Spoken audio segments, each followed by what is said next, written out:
ঢাকাই সিনেমার নতুন নায়িকা রাজ রিপা, যার নাম এখন আলোচনায়। তবে জানেন কি, সিনেমায় নাম লেখানোর আগে তিনি ছিলেন জাতীয় ব্যাডমিন্টন দলের অনূর্ধ্ব 18 সদস্য আর খুলনা বিভাগে চ্যাম্পিয়নও ছিলেন। ভাবুন, ব্যাডমিন্টন মাঠে দাপিয়ে বেড়ানো সেই রাজ রিপা এখন সিনেমার পর্দায় অভিনয় করছেন। 2020 সালে দহন সিনেমায় প্রথম অভিনয় করেন তিনি। তবে এবার তার নতুন সিনেমা ময়না নিয়ে আলোচনা চলছেই। ময়না সিনেমা মুক্তির পর রাজ রিপা বেশ কিছু বিতর্কিত দৃশ্যের জন্য শিরোনামে এসেছেন। সিনেমার গল্প ছিল এক নায়িকা এবং 4 নায়কের প্রেম কাহিনী নিয়ে, আর রাজ রিপা ছিলেন ময়না চরিত্রে। তবে সিনেমার কিছু দৃশ্য, বিশেষ করে বিছানার দৃশ্য নিয়ে অনেকেই কথা বলছেন। রাজ রিপা নিজেও সেই দৃশ্য নিয়ে খোলামেলা কথা বলেছেন।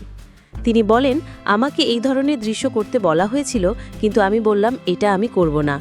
গল্পের জন্য যেগুলো তৈরি করা হয়েছিল সেগুলো আমি কিছুটা শালীনভাবে করেছি। রাজ রিপা আরও বলেন, আমার চরিত্র ময়নার জন্য কিছু দৃশ্য ছিল, কিন্তু আমি চেষ্টা করেছি যে পোশাক এবং অভিনয়ের মাধ্যমে শালীনতা বজায় থাকুক।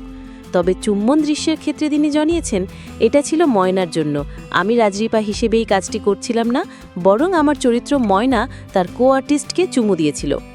সিনেমার এই দৃশ্যগুলো নিয়ে কিছু বিতর্ক হলেও রাজ রিপা তার কাজের মধ্যে এক ধরনের প্রফেশনালিটি দেখিয়েছেন। তিনি জানালেন, ডিরেক্টর বলেছিলেন এটা গল্পের জন্য দরকার, তাই আমি সেসব দৃশ্য করেছি।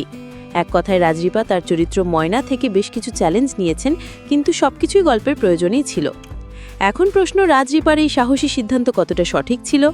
সিনেমা নিয়ে এই আলোচনা চলতেই থাকবে, কিন্তু রাজ রিপা যে গল্পের জন্য শালীনতা ও প্রফেশনালিটি সমন্বয় করেছেন, সেটা এক কথাই বলা যায়, তিনি এখন শুধুমাত্র একজন অভিনেত্রী নন, বরং তার কাজের মধ্যে নতুন একটা দৃষ্টিভঙ্গি নিয়ে এসেছেন।